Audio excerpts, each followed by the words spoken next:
Welcome to Not in a Huff with Jackson Huff, where we interview newsmakers, storytellers, and all-around interesting people. Sit back, relax, unless you're driving, and enjoy the show. Here's Jackson.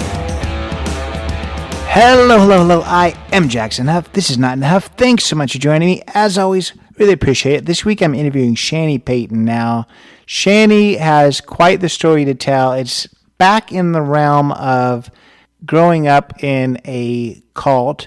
This is a little interesting simply for the fact that the cult had no name. So it's not easy to say, IBLP or FLDS or any of these other cults that I've covered, any of these other cults I've talked to people from. This one is one that Shanny was born into. It actually started in her grandparents' generation, so several generations into the cult, her family found themselves when Shanny was born. We're going to talk about kind of just growing up in the cult, the oppressive nature of it, the crazy ideas that it had, leaving the cult. It's a very fascinating story there. She actually met her husband within the cult, and they both made the decision of leaving together. Her parents actually left before she did, which is unique, I think. Yeah, it was a fascinating conversation just to hear about this. It didn't have a name, but it's not like Peter Young, who I spoke with, it was a cult of 5 or 6 people. This cult still had, people in California and Texas and Virginia. It was still a relatively large cult of at least 1,000 people, if not more. So just because it didn't have a name, that was kind of part of its shtick, so to speak. So we're going to cover that. We're going to talk about after Shanny left. She had quite the journey when it came to infertility and adoption. We're going to just barely touch the surface of that. I've listened to Shanny talk before, and that's a story all on its own. So we didn't really do that part of the story justice, but we did cover it because we had to also talk about her role now as a viral internet comedy person. She's put on a lot of I guess sketches when it comes to TikTok and Instagram and Facebook that are just really funny. So I love that she's kind of taking some of that, that hardship, that tough parts of her life, and finding humor at this point to share with everyone else. So really enjoyed speaking with Shanny. I think that you're really going to enjoy this too, whether you just want to hear the story of somebody who came from a very different place than most of us have, whether you want to hear the story of how Shanny Pants came to be. You're going to enjoy this one. Here is Shanny Payton. I'm here today with Shanny Payton. Miss Payton, how are you? I am doing fabulous. Thank you. Yeah, thanks for joining me. Hardest question, just introduce yourself. Oh, this is a hard one. I am Shanny Payton. I have 3 kiddos that are amazing, or who are amazing. And I am married and have a cat and a dog, and that's my little family. And I've just been kind of enjoying the podcasting like you have and getting into that whole world. So that's been a lot of fun. And I'm excited to just talk to you a little bit about my story today.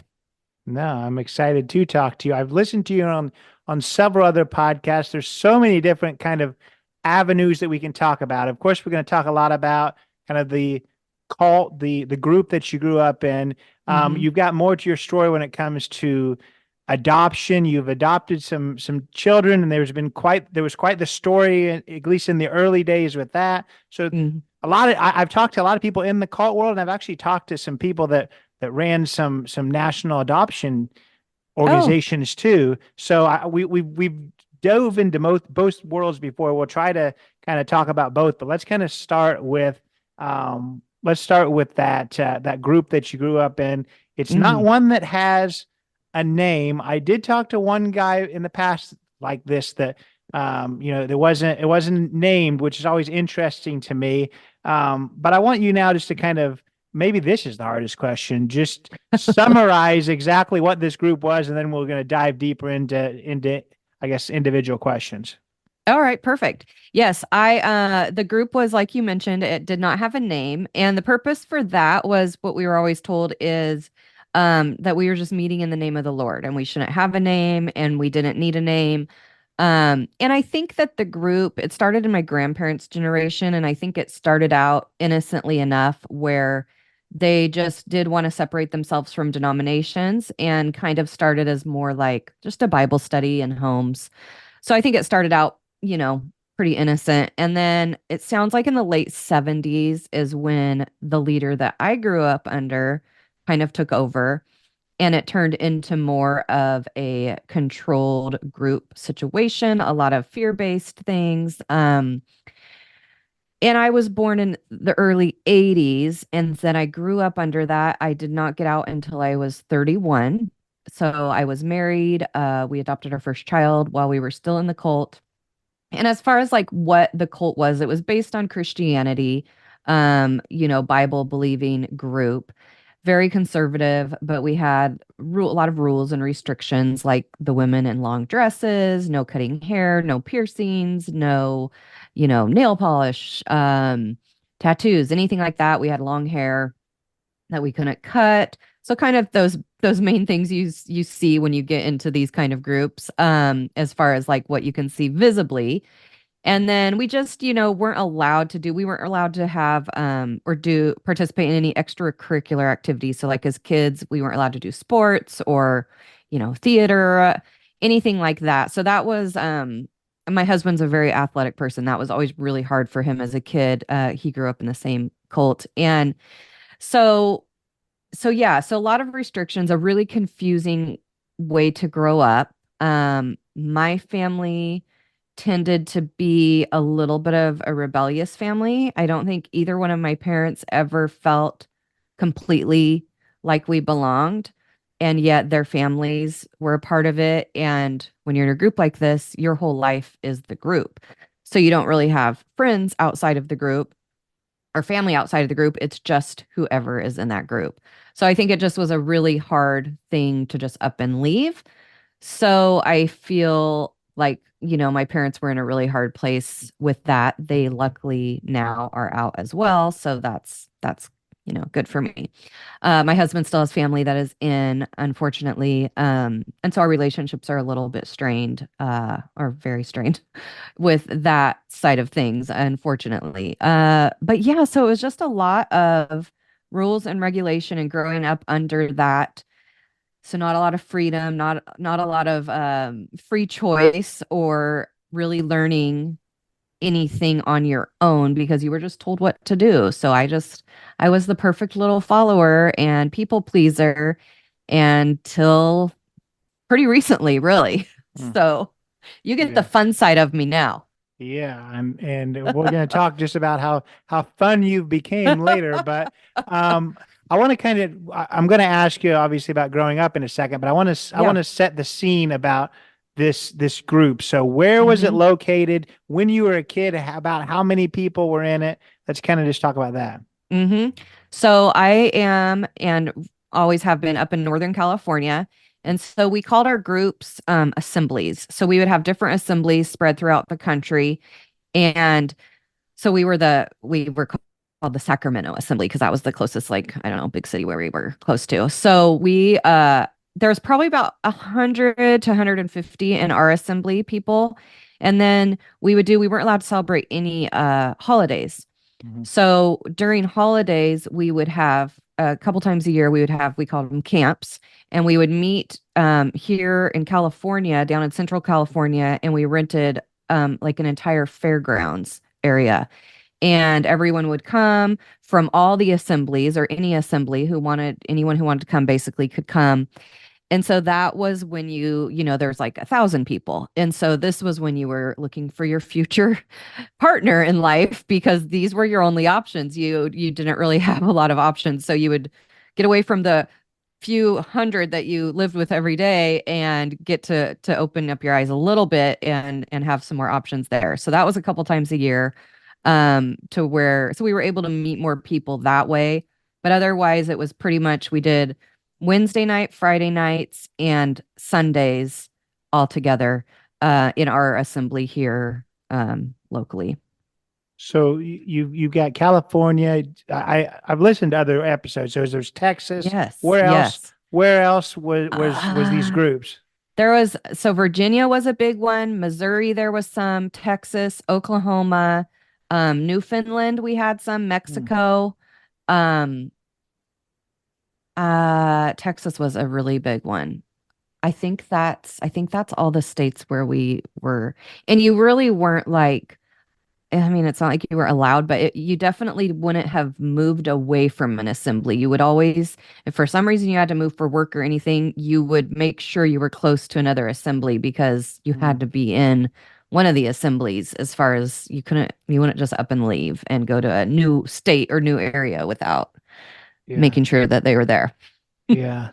I guess I've talked to too many people in cults because I'm almost jaded to the stories because the thing that is so crazy to me is just that there was no name. So how did you got Uh-huh. all these groups, different places. How did you know you were part of the same group? When you rented a fairgrounds, what did they rent it under? I mean, it was just there's no names here. So was it like we're all followers of such and such guy, or I don't understand how you guys were able to say, "Hey, we're some of the same people as you."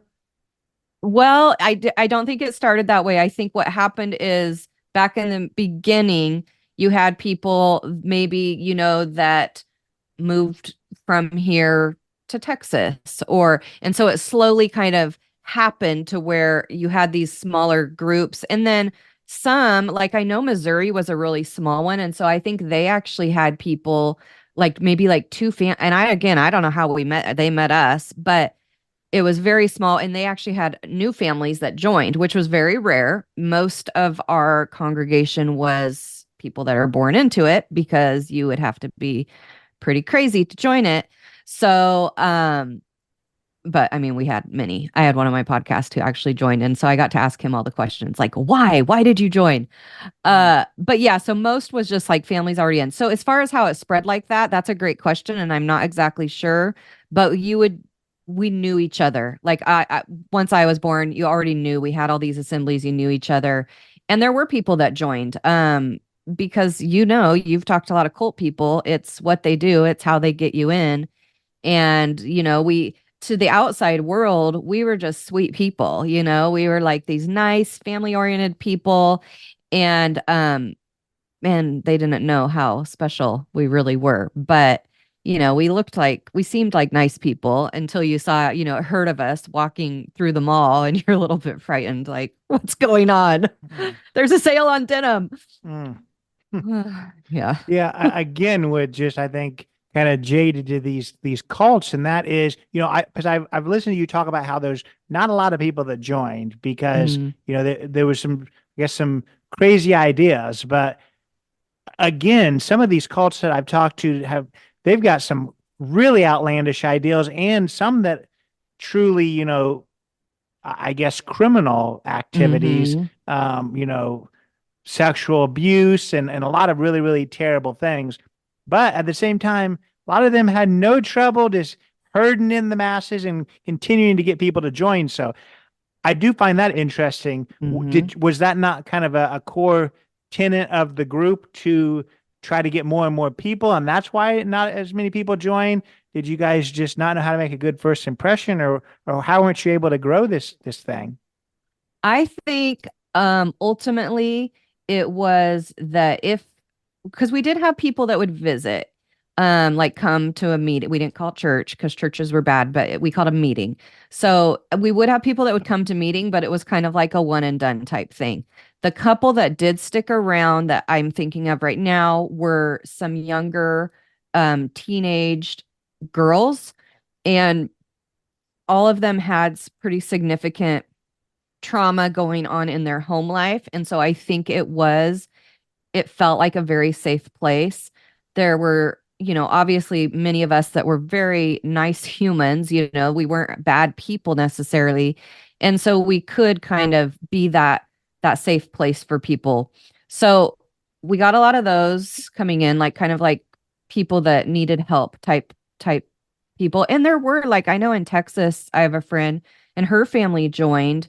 Uh And they are like, the parents are both brilliant scientists, like very incredibly smart people. So it's not like, and I know you know this, but like, it's not like people that join cults are dumb. And how did you even Mhm. get into that?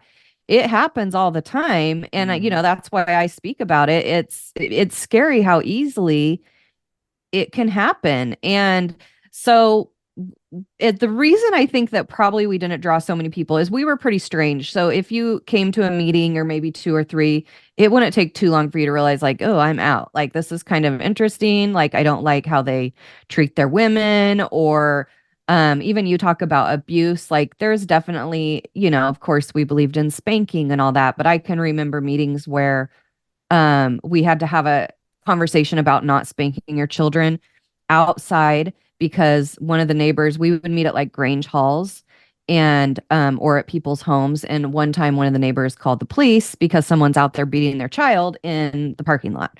So like there's definitely like things, and I don't know that particular, I don't know whether that was abuse or not, but there was definitely things that were happening, and a lot of things behind the scenes that were not okay. And that still to this day, I know stories from people that have opened up to me.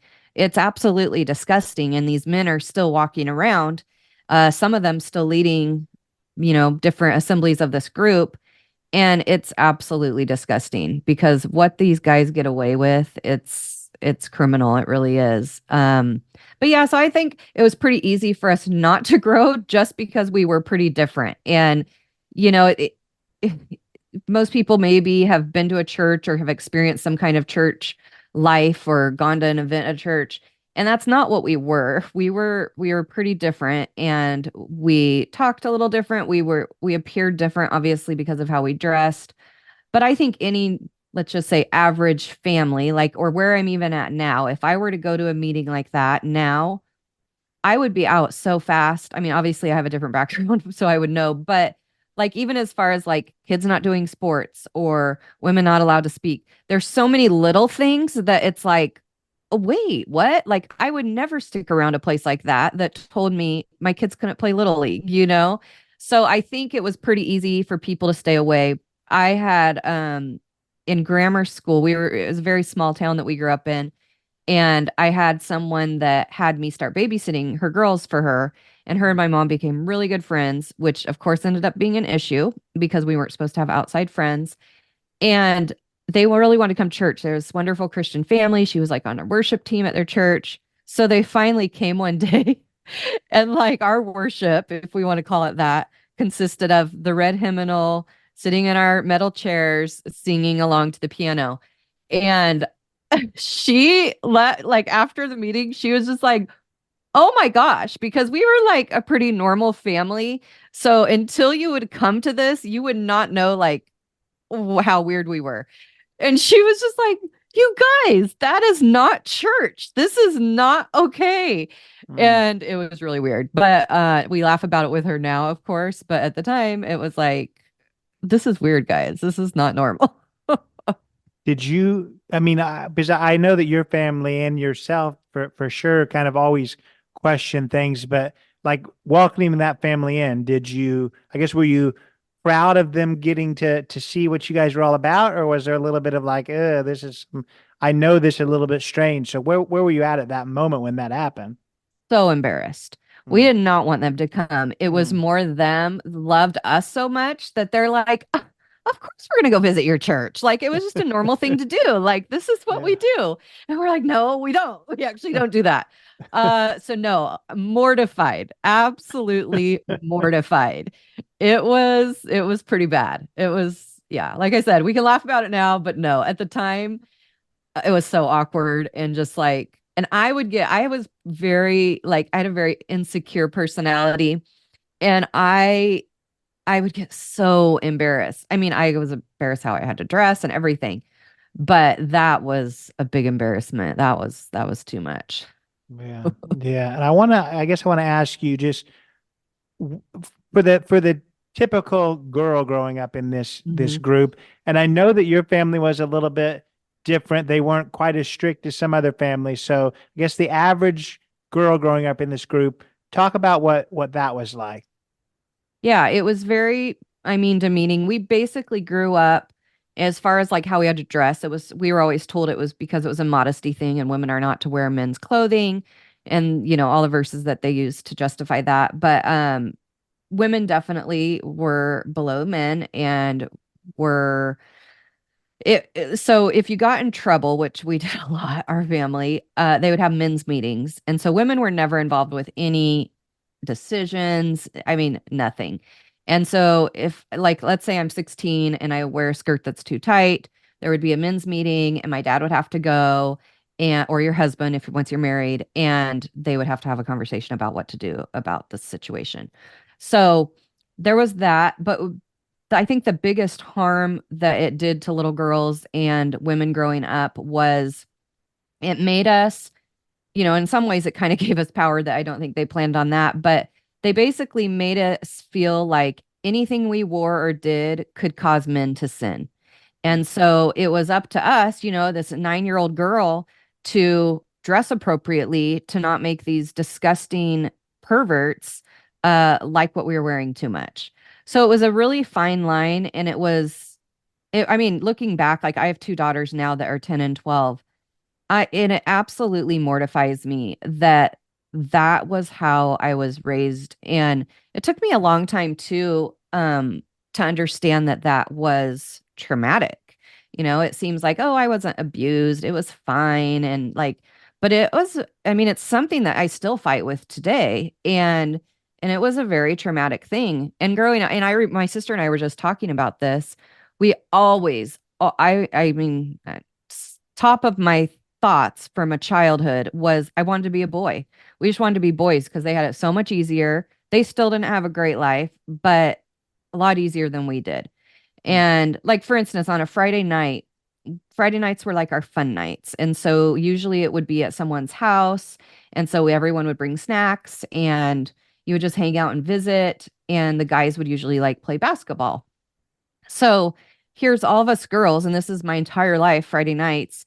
You just standing around talking to the same 3 people that you talk to every single day and watch the guys play basketball in their jeans. So at least there was chafing happening. So they weren't having all that much fun. But they were able to play basketball. And so it was like you went into I can just remember being so bent out of shape because it's like, why are we going? Like to stand around, food was always like priority. We're going to eat a lot of crap and talk. And, and like no gossiping was a thing. I'm like, all we do is stand around and gossip. Like that's all we do.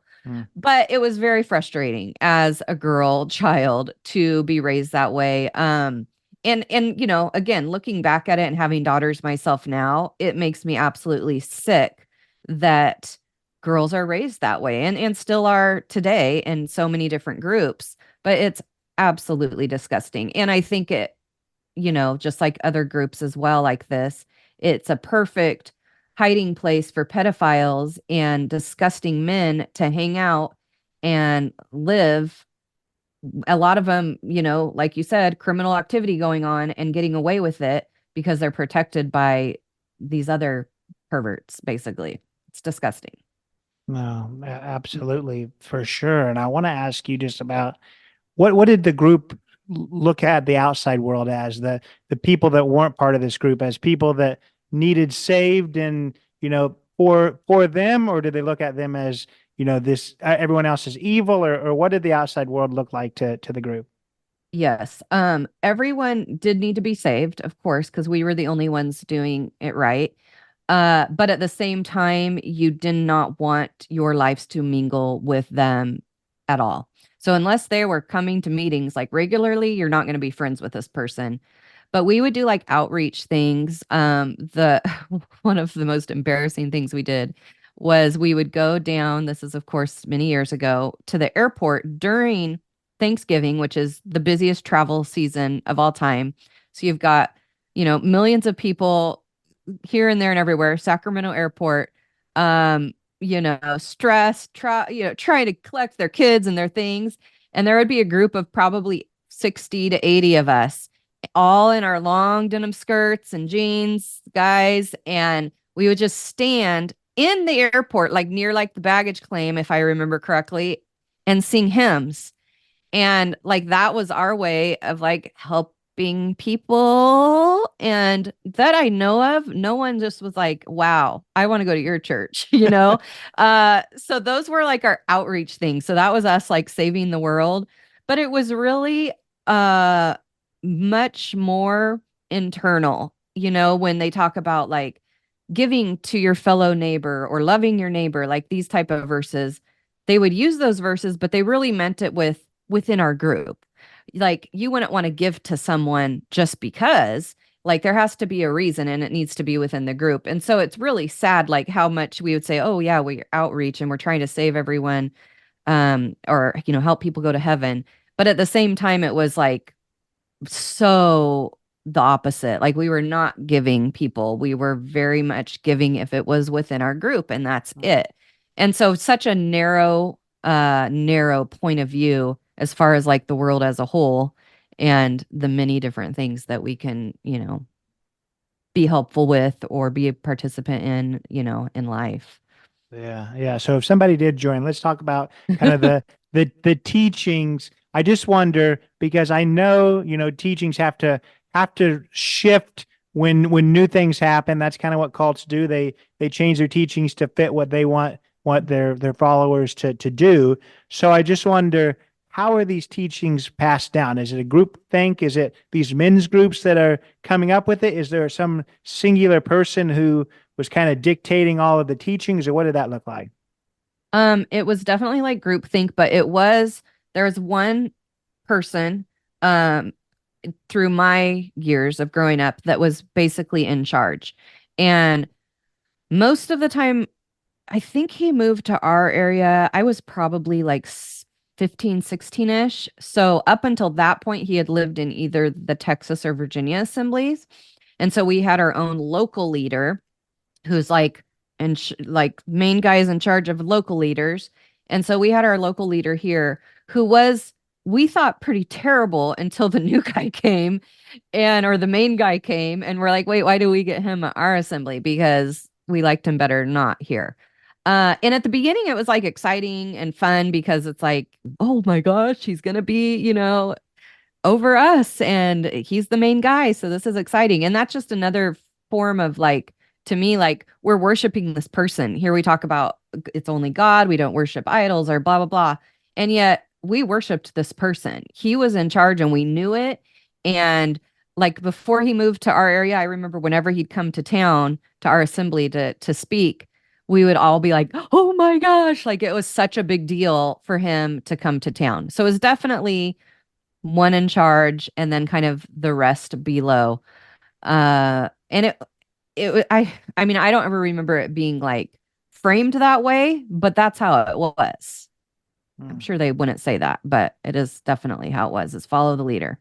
Yeah, and that's kind of an interesting dynamic too, where there's a lot of people out there that create their cults and get people to follow them. So they're very charismatic and dynamic and very friendly. What it seems like on the outside world, but this group has been around for so long. There was already kind of a built-in following. So was this Mhm. person?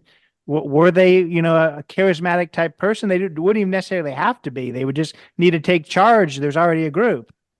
Yes. So, from what I understand, his family was pretty, oh, what is the word? They were pretty high up in the original kind of forming of the group. And so I think it was kind of a built-in position for him to take as soon as he reached like his 30s or something, is when he took over. So I think it was kind of just a position for him to take. And that made me think of one other thing that gets asked a lot. A lot of cults are money is a big part of, you know, how they survive and what their culture is like. And that wasn't that way for us. And the leader never I don't know if their family was wealthy or what, but money was never, I don't think, a big part of it. Although with the 503, um see they I'm sure taxes were not like legit because of how most of these people ran their everything. But yes, and so yeah, there was like a perceived like you should tithe type thing, but there was just a bucket in the back that you could put money in. It was never like that was in the forefront where so many of these groups it is. And so to me, it was always really about, and looking back for sure, about power. And so it's very weird because you think, what are you like, what is the end goal here? And I think there isn't any. There was just that power. Like someone wants power and they figure out how to take it and don't give up. But very, very sad. Yeah, that is interesting. The money wasn't a huge Mm-hmm. part because that's very rare for sure. I want to now, before we kind of talk about your leaving, I want to ask you, just we've already talked about, the suppression of women in the group, Mm-hmm. about, the modest dress, kind of what men were expected, but and again, this is kind of a tough question just to kind of pull things out, but what were some of the most, I guess, alarming or I guess maybe difficult for people to understand outside of the group's teachings that you guys followed just as a what felt normal at the time? Mm-hmm. I think a majority of it would be really how we looked because it was such an easy thing to see and an easy thing that set us apart. And then even like I had mentioned earlier, like not doing sports and things like that, those were very obvious things that most of the people we grew up with did homeschool. We went to public school. So we did have a little bit of influence from the world. Um, but it was very noticeable that we were different. And so the questions we got, I would say, especially like growing up, it was our looks. We looked different. And so I think, unfortunately, that gets to be what it is. But I think just as far as the teachings and everything, again, if anyone would have stayed long enough to hear it, what we had to listen to all the time, they would have some triggers and some warning signs. A matter of fact, my sister-in-law, she's one of the girls that ended up kind of joining. Well, she did because she married my brother-in-law and her family, they were a wonderful Christian family.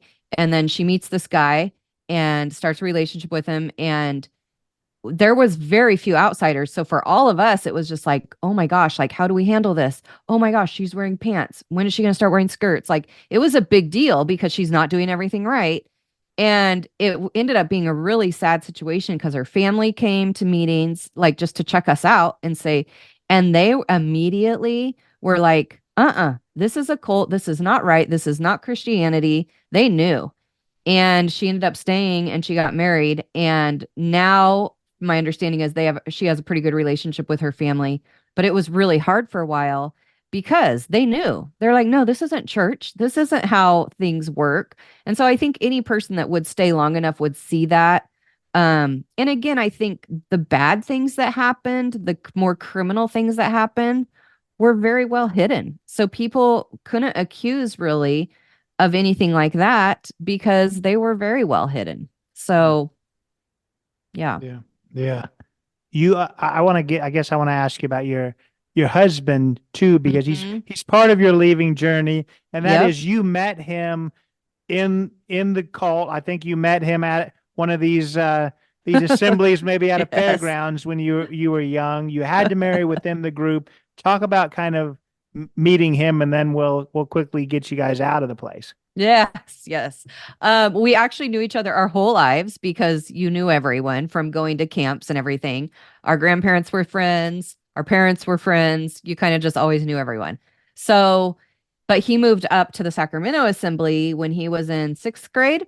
And so when I was 12, I basically knew I was going to marry him. And it was like at a camp, it was kind of like our place to scout out and see like the different people. And it was like you let everyone know like that one's mine. So, I have dibs on that one.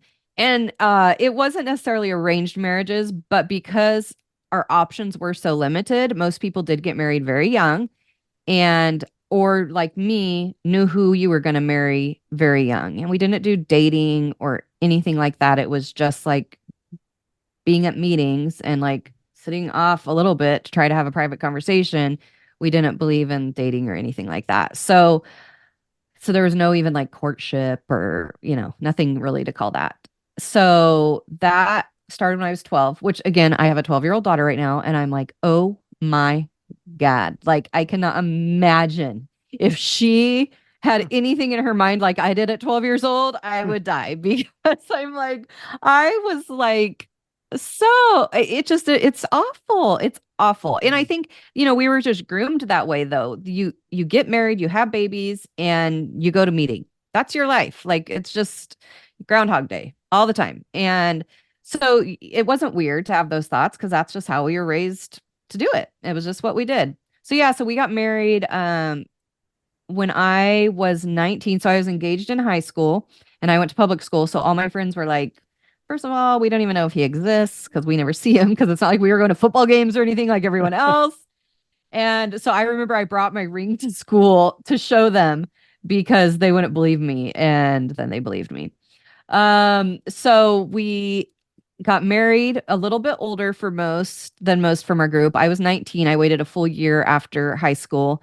And basically you live with your parents until you get married and then you live with your spouse.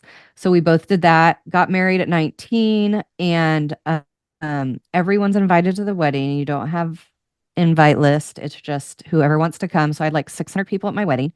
And it was kind of a disaster, but I can't redo it now. Uh, but I do tell my husband, like, just so you know, like if I ever had to do this again, this is how it would be.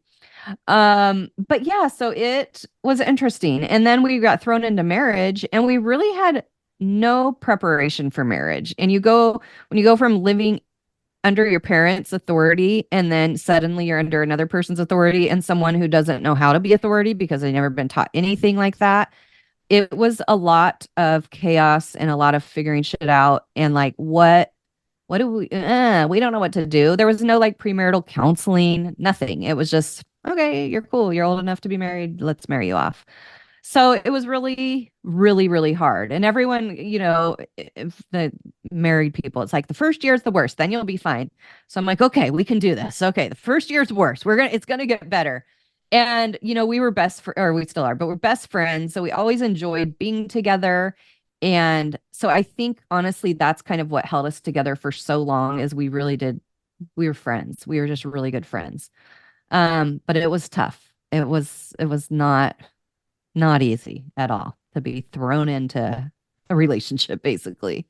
Yeah, I can only imagine, and I want to ask you just a question about that wedding because the thing that I guess just shows the power of this group was you talked about earlier how your family was not necessarily as strict as some others. They were Mhm. kind of a little more free thinking, if we can even use that word, and because of Right. that.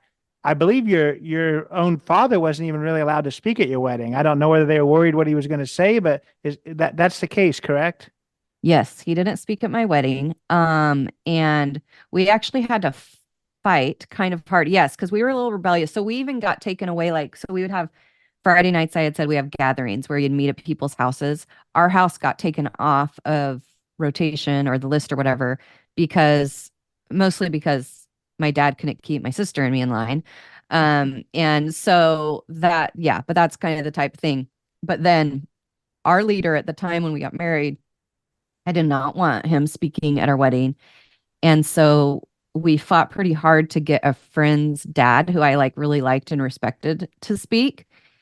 And he did, but it was like such an ordeal. And there was like afterwards so many men's meetings about it and such drama. And and again, I think it was a power trip thing. It's like, how dare you pick someone else? Why? This has never happened before. No one had ever done that. You just know the minister is the person who's going to marry you. So yeah, it was my wedding caused a lot of fun drama afterwards. A lot. That probably really helped my, marriage get off to a good start. Yeah, and I'm surprised that you weren't marked, which I'm surprised we didn't Yes. mention that because we already talked so much earlier about how it's hard to get new people, but even Yes. even though it's hard to get new people, they still didn't necessarily have problems kicking people out if they weren't toeing the line. So tell us exactly what marking was. Yes. So marking was what we called it. It was marked to be avoided.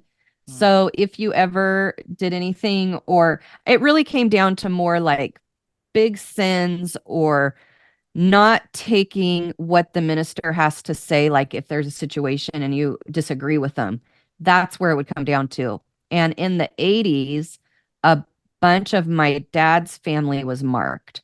So I remember I was like 5 and my cousin was one of my best friends. And all of a sudden he was gone. And I never saw him again until I was 31. And it was basically, though, if you saw them at the grocery store, you do not make eye contact. You go down a different aisle, like completely avoid them. So that was the fear that they held over everyone's head because our people were this group. Our friends were this group. Our family was this group. This was our life. So being marked was a very scary thing. And then, of course, you're kind of afraid of the outside world because they make it be such a bad place. And, the slippery slope. We always got to hear about the slippery slope. And if my favorite example is you wear pants to the mailbox to check your mail, and then you're sleeping with the neighbor. It's a very slippery slope. So it's but that was a fear, right? It was like such a fear because you did not want to be disconnected from your friends and family. This was our life. And so I know nothing. I've had comedians on and they don't make me laugh. I don't know why that got me, but I like that. it's a slippery slope. It makes me laugh every time too, because I think it's so funny. And the mailbox example was a real example that they used forever after it happened. It was like, yes, I'm sure After it it was happened, because it did happen. They actually had yes. an example. Oh no. I don't think it was the actual neighbor, but they definitely used it as like basically someone lusted after her because she walked to the mailbox in her pants. And I'm like, well, we do that all the time. So, oh no, I haven't slept with too many people. So I'm not sure that, that happens for everyone. Yeah. But they did the marking part was we feared that because that was our life. These were our people. And so you were very afraid of being marked. And after people were marked, they would make them out to be monsters and these sinful creatures. And oh yeah, did you hear so and so's son ended up, getting a DUI? Oh my gosh. And so it's always they were using these examples to scare us from getting, that we might get marked, and then also what the outside world was like. It's like make it as bad as possible so that you'll be so scared you just keep coming to meetings because it's so much fun. Yeah. And I think that the marking kind of eventually was the downfall of the group for you because they started marking so many people that you weren't afraid of it anymore. So you're like, I might as well just move on. So I wanted you to talk about kind of your decision to leave. You've got a kind of a unique perspective on it for two things. One, I think your parents left before you, which is pretty rare that the older generation leaves first. And then second, I really like, when I've listened to you in the past talk about why you left once you had kids and realized, I don't know if I can teach them this because I don't even understand it myself. So talk a little bit Yep. about leaving. Yeah. So basically, we kind of dissolved the entire group here. So we are very proud of ourselves about that. But it turned into like our generation started really questioning things. Like we're hitting our 30s, and there was a lot of questions like, one of my friends and I were like, I wonder if we could do this is just kind of a little example, a little kids care thing in the back of the meeting hall where we like keep the little toddlers out and do coloring pages with them because our kids always sat with us in our meetings. And so babies to grandmas, everyone's together all the time. And so I had a son now and he was a handful. And I'm like, this isn't gonna keep working. Like, why can't we do like a Sunday school type thing with our kids? So me and my friend, very simple, very like literally let's color coloring pages in the back. We could take turns being in charge. So some people get to listen to the message, some don't, but we take turns. Um, Something as simple as that. So we kind of like got some thoughts in order and started talking about it. But we didn't even have to bring it up to like authority. It got found out. Like that's how quick, like it was so quick to get found out that we were trying to do this thing and it got just squashed. That like pissed me off. I'm like, dude, like we're trying to do something nice here. We're for everyone. You have kids screaming and like it would be better for everyone. And that really bothered me. And then like my dad's generation started getting really involved too. And they were questioning very simple things like women's clothing. Why do we believe this? And it had been questioned many times in the past, but I think enough people were questioning at one time. And like you said, then they start marking some of these questioners. And I'm like, well, I still meet with them at the park with my kid, like, okay, go ahead, mark them. And it got less and less scary to be marked. And so it really ended up turning into just people leaving, like, okay, mark me. And my husband, like you said, my parents left first. In my family, I had one sister that had previously left. And then I was always on my way out. My husband is what kept me in as long as I did because his family was still involved. So we had very different perspectives on kind of when to leave, what to do. And I don't remember like exactly what it ended up being where it was like a big fight, like I'm not going anymore. It was never like that because I would never dare to be, that outspoken. But it was simply just like, and I'm not going to go today. And so it was a slow kind of, process of that. And I know my husband went several times without me still, and then he just kind of quit too. And it helped that it was a big group of us. So we weren't nervous. We weren't scared as far as like, oh, we have nothing to do or we have no friends. We already had friends on the outside that were doing fine. And it all happened pretty quick together as well. It wasn't like it was real drawn out. But like you said, my son, we had adopted our son in 2000. When was he born? 7. And that being a parent, becoming a mother changed my life for sure. And I started questioning everything. And as he got older, he was 3 when we got out. But I'm like, okay, he's little now. I can get away with a lot of this stuff. But as he gets older, first of all, he's a boy. I do not want him being raised in this environment where he's going to treat women like a majority of these men treat their women. And I didn't want that. And then just like, again, the basic things like, how do I tell him we're not doing Little League? Like, that's the weirdest thing ever. Like, that's not cool.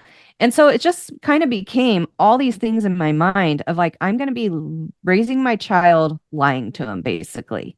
And I couldn't do that. I'm like, I can't. And then when everything started happening, it just was our opportunity and our time to leave. And leaving, sounds easy. And at the time, it kind of was. It was just like, okay, we're not going anymore. But when you are so used to that environment and everything on the outside is made to be scary, like we truly thought churches were bad. We thought that there were other Christians in the world, but they weren't really following God's word. And so you kind of have to be wary of them. So you didn't feel like you could trust people. It was really hard to like meet people and know like everyone's bad. So you judging constantly like, oh my gosh. And so it was excuse me, it was a long process of kind of learning that how different life was going to be outside.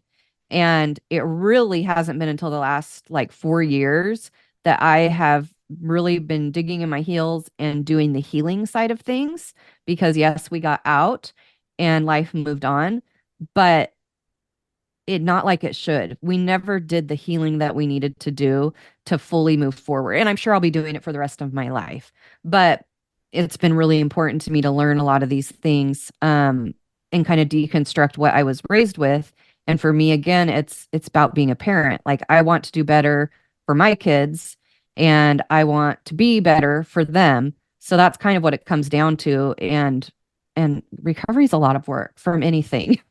And it's a lot of work, but I have to keep remembering it's for them and I want to be a better person, Yeah. Well, I've talked to a lot of people and I know that you have too, to know that, yeah, I mean, it is something I think that you'll be grappling with for the rest of your life. I've talked to people who got out of cults probably when you were born in the late '70s, and they're still, they still realize that some of the thoughts that they're having now is not their own thoughts. It's the thoughts of, that leader back then. So yeah, it's a constant thing. And I think that the big thing is just to realize that and realize that, there is something there, and as long as you don't think I've got it all figured out, then Right.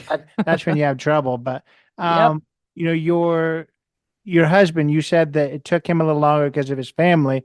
So I guess that if you wouldn't have been that driving force, your family wouldn't have been the driving force. Do you think that he would have left?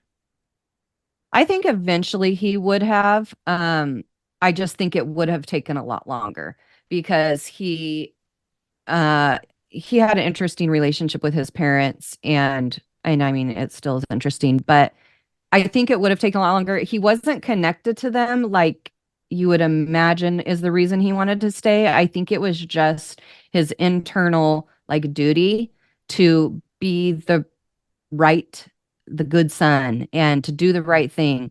And he had a little brother that was in longer than him too. And I think at that point the two others had already left. He had three brothers. So I think that kind of was a part of it. But I think he would have left. It would have just taken a lot longer. Even in the recovery, stage of things, it took him a lot longer to like uh come to some of the understandings that I came to, just because like I'm putting more, not like he's not doing work, but I'm putting more like work into like the research and recovery and like how do we do this and what's messed up with us and what's wrong with us and doing a lot of therapy.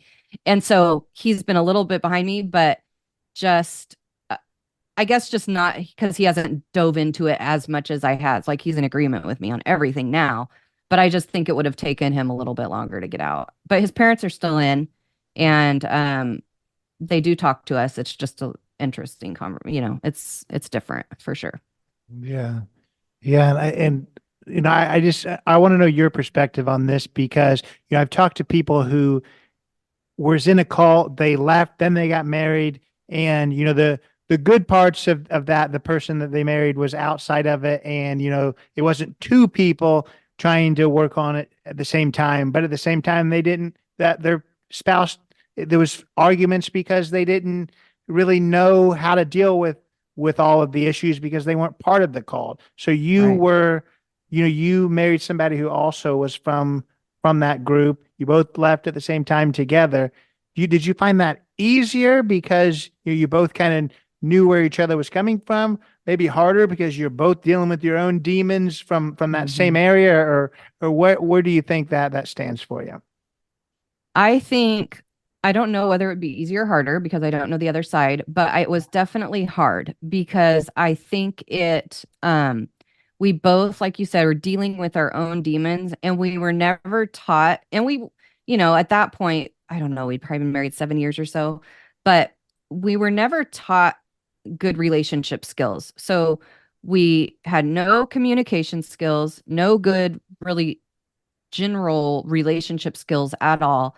And so that was a real challenge for us and figuring out like authority, like what is authority? What's a proper kind of authority? What, like in a husband, like because our view of it was very skewed. And he was never the kind of authoritarian type person like his dad was, but he was never that way. So it was never like a problem in our marriage, like that type of stuff. But there was a lot, when we're raised in the way that we were raised, you are taught or groomed to be a very good liar. Because if things get found out, you're going to be up on the stage confessing, usually faking a confession in front of everyone. And that was kind of what happened. So if anything found out, you're on the stage confessing. So you got really, really good at lying, which is not real great for moving into a relationship. But this was our background, and that's what we lived with a majority up to that point, our whole lives. And so there was a lot of like, again, probably the last 5 years we've put in the most work, and we're better off now than we ever had been. And it has not always been easy, though. There's definitely been times in our relationship that we were thinking about calling it quits, and a majority, I would say, of the couples our age that left are divorced now, and we didn't know each other when we got married, so I don't blame anyone. It's like, of course, like we're different people now anyway. So we've kind of had to learn, like, okay, we are different people, and this is what it looks like, and does it work for us? And kind of start a marriage kind of all over again. At the beginning, it was tough though. It was honestly awful. Like it's a weird, I tell people like I felt so alone. Like it was weird because Dwayne is my husband's name. We're such good friends, like truly, like we have so much fun together. And yet I felt so alone because there was just so much trauma there that I couldn't even really understand how to voice and on both of our ends. And so we lacked a lot of skills. So it was really now maybe I will say now it's easier maybe for us to be able to both relate on certain things. So that's true. It's probably easier now because we are at a more healthy place. And of course, we laugh. We laugh a lot now about how we grew up because our favorite thing to do is like have people over that we're friends with now that grew up there too, and like have some beers in the backyard and laugh until like 2 a.m. with the stories that we endured. And I'm like, I'm so glad we can laugh about it now. No, no, for sure. And kind of taking out, being introverted or extroverted just to be able to be on a podcast.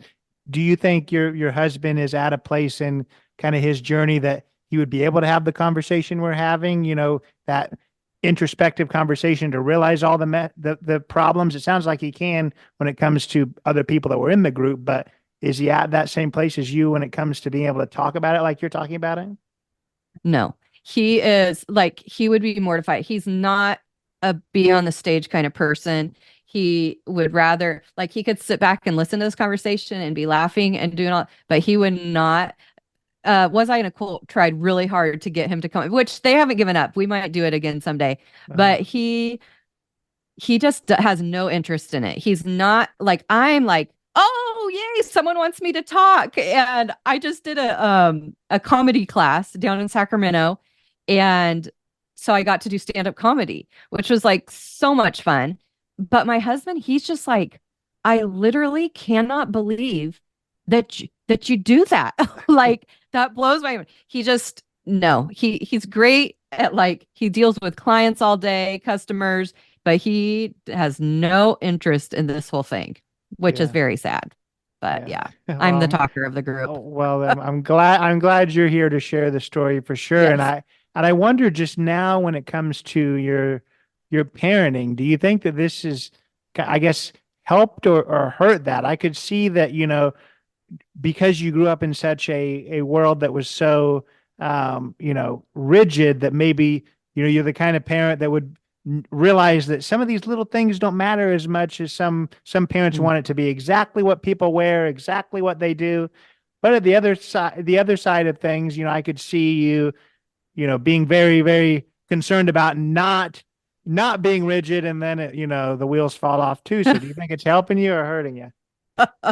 I think overall it has helped me or is helping me because I know I'm aware of my faults as a parent. And again, I don't think I'll ever be a perfect parent. It's something I try every day is not to be perfect, but to be good. And my thing, and I say this a lot, but it is I apologize to my kids because guess what? I am going to screw up. I am going to make mistakes. I don't think I ever heard an apology from an adult in my entire childhood. But it's important to me for them to hear me apologize. First of all, to know that I'm not perfect. I don't expect them to be perfect, and to show them that an adult can apologize to a kid, and that's perfectly fine. So that's one thing I practice. Just kind of be aware. I know where my parenting faults lie and to just kind of be aware of them. Sometimes I screw up and I have to apologize. So I think that's helps me because I am ultra aware of it. Where maybe if you didn't have a background like that, I mean, I think it's that way for a lot of people, right? They grow up in rough homes and they want to do better. And I'm like, I want to do better than the generation before us. And there are things from my parents were good parents that I take and I want to use those in my parenting things. And then there are things I want to leave behind and they're happy about that, right? They don't, oh, you should parent just like us. Like that would be kind of terrible. And I would hope that everyone wants us to do better than they did. But yeah, so I think it's helped in most ways. And I think like as far as being so strict and stuff, it's been a big lesson for me. And I know we didn't talk about it, but our three children are all adopted. And so with that comes along some different challenges. And it's been a really good growing opportunity for me to learn how to manage some of the challenges that we have. I have taken like more sh- classes than I ever thought I would on brain development and children and trauma. But it's been really good for me because, again, we're raised a certain way. And so that is how, like with our oldest, that's how we dove into parenting. It's like strict, you listen, mom says this, you don't do this, you don't talk back. Where now understanding brain function in children and trauma that they all come along with as well as our own trauma, really try to kind of piece all the pieces together and make it work in a family unit. It's been a huge learning curve for both of us. Like we like huge in learning that like all the children are different. They all have their different needs. Oh, but as long as but you're saying about being strict though. So we obviously were raised, you wore what you wore, and I hated it every day. I hated it. I hated getting up and getting dressed. And so now my husband's pretty much used to it. But when my girls got old enough to where like they didn't want me to dress them and they're like, no, I'll pick it out myself, mom. Um, I used to dress them like so cute. So then they start dressing themselves and they look hideous. And I'm like, oh my gosh, are you going to wear this today? And they do. And then my husband would get home and he'd be like, they wore that to school. And I'm like, dude, it's not worth the fight in the morning. They wanted to wear it. I'm not. And so now all of my children dress themselves. And my husband is now used to it. And they actually now, my oldest will actually say, does this look good together? And I'm like, see, it's coming back around. But I don't care. I'm like, if that is one less stress off of their life, that was huge for me. So I never want to dictate, like, obviously, there's like school dress code and stuff like that, the normal stuff. And I'm going to parent. It's not like I'm going to let them just walk out the door with nothing on. But to give them that freedom of choice, and sure, you can dress yourself. Like, I don't care. Like, my one daughter wears Crocs pretty much every single day, and that's all she wears. And my husband hates them, and I'm just like, I don't care. She can put them on herself. She can wear them with socks or no socks. Like, it's just a perfect match for her. So yeah, so I wouldn't say I'm lenient. I would just say, well, some people might think that, but I am pretty open to having conversations with my kids about pretty much everything and listening to their opinion on it. No, I love that. And there's a whole part of your story that we're just not going to be able to give give the justice to, and so I don't even want to necessarily get into it because there's too much there, and I don't want to just gloss over it. But when it comes to the world of adoption and infertility and all of those type of things, there is that part of your story. But just to kind of let you talk about that just a little bit, talk about kind of just the I guess the question I want to ask you is maybe just the joys and the challenges when it comes to the adoption world. And that's a huge question, but answer it if you will. Okay, yes. I first of all say we were still in our cult when we went through infertility. And so we went through infertility treatments for about 3 to 4 years. And that was a very awful experience, like just absolutely awful. And talk about having no support. But I bring it up because looking back now and after all the work I've done on myself recently, I was so traumatized by that because I thought that God was punishing me because I had never known anyone that had dealt with infertility issues. We were young, healthy couple, like very, very unexpected. And so I was put in that place where I felt like God was punishing me for all these sins that I had done my whole life, And so just that trauma alone, now that I realize how much it has impacted my life over the years, is so sad to me. So sad that like that thought is put on so many people out there. So that was awful experience in itself. But then as far as the adoptions go, our son was a private adoption, and then the girls we adopted through the foster care system. So we kind of got to go both different ways, and experience both.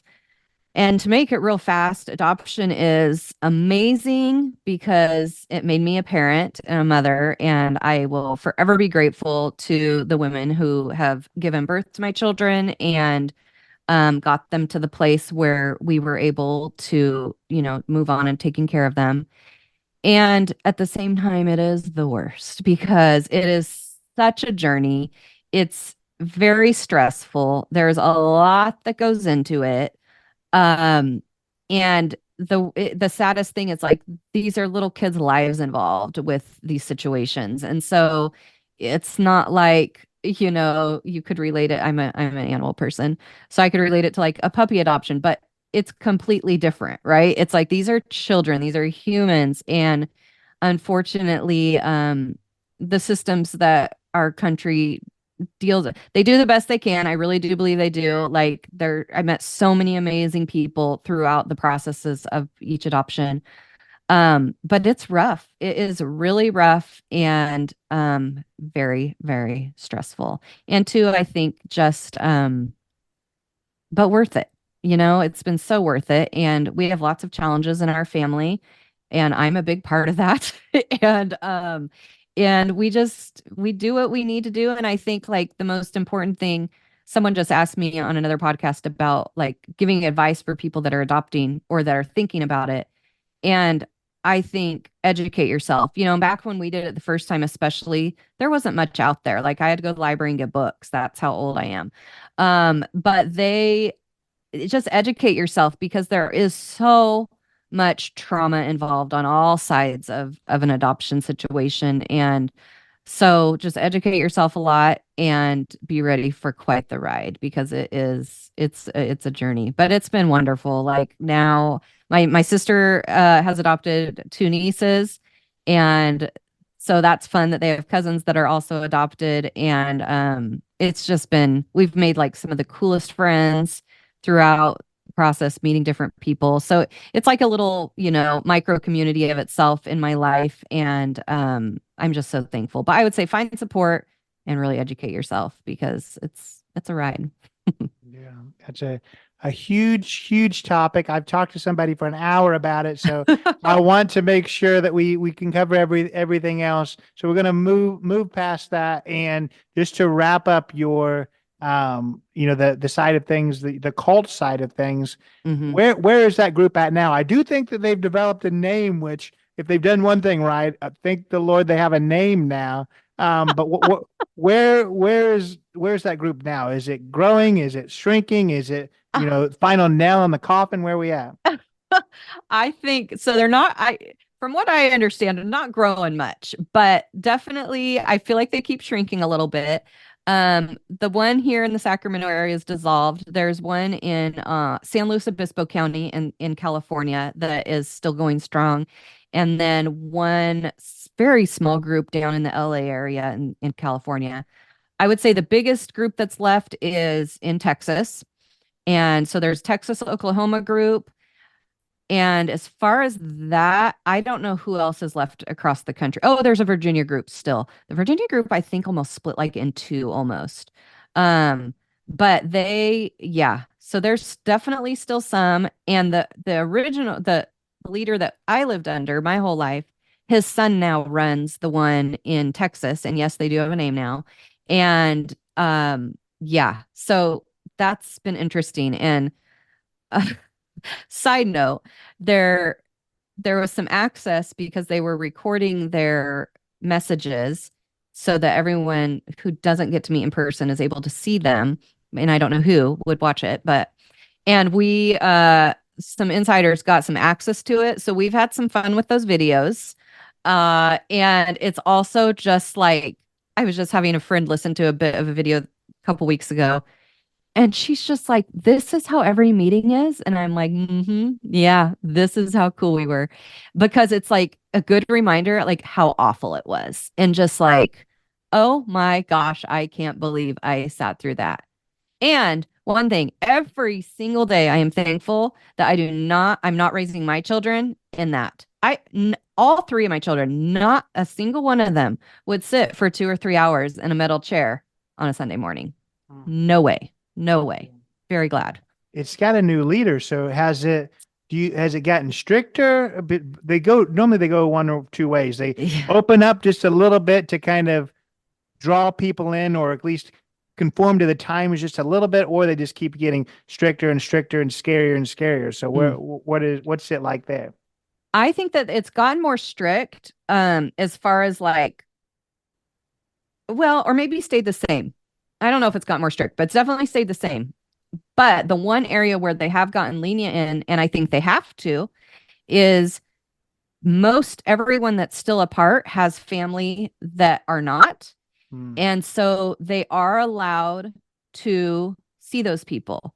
But it's really funny because at the beginning of when we all separated, there were markings that happened. So, like, there's still people that will see us because we weren't technically marked. But then the person who left the week before us and was marked, they won't see. So it's like if you're not technically marked, they'll still see you. Like my in-laws, we don't see them very often, but every couple of years we do see them for dinner or something. But yeah, so I think that's the one area where they've had to be lenient because hello, most of your family's gone now. So that never would have happened before. So I know but I know that a lot of families get to, and I think it's good. I'm like, good. They need to even see their family on the outside and see, oh, they're not going to hell just because they don't go to meetings anymore. So I think I'm glad that they do at least allow that.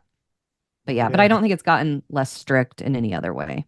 I got you. Well, in wrapping things up, I want to talk about your life now. We've seen that it's difficult for you to I guess to express yourself. So I don't know how you were able to start the I guess the social media world that you started in Shanny Pants. I was looking at some of your TikToks. I'm a little old school, so I don't have TikTok on my phone, but I was looking at your TikToks online. There's something about earlier you made me laugh, and that didn't happen very often. There's something about your humor that gets me because one of the videos that went viral about you packing your kids lunch, that got me too. I want you to talk about a little bit about, I guess, your social media presence. Yes. That was a COVID happening. I've always kind of had this little funny side of me that was very much squelched my whole life. And so I had kind of been slowly doing an Instagram account that just a couple of friends followed, and I would do stupid stuff on it. And then when COVID happened, we were, of course, bored, and my girls wanted me to do TikToks with them. So we did that.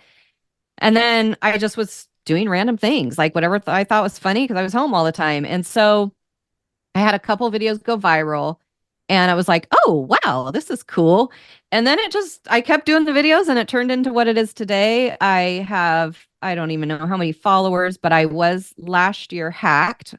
So I lost all my followers from Instagram and Facebook. I lost my accounts. The hackers are still running my Facebook page. It's super cute. Um, and so now I'm rebuilding those accounts. So I have like 3 followers on Facebook. But Instagram, I think I've got it over.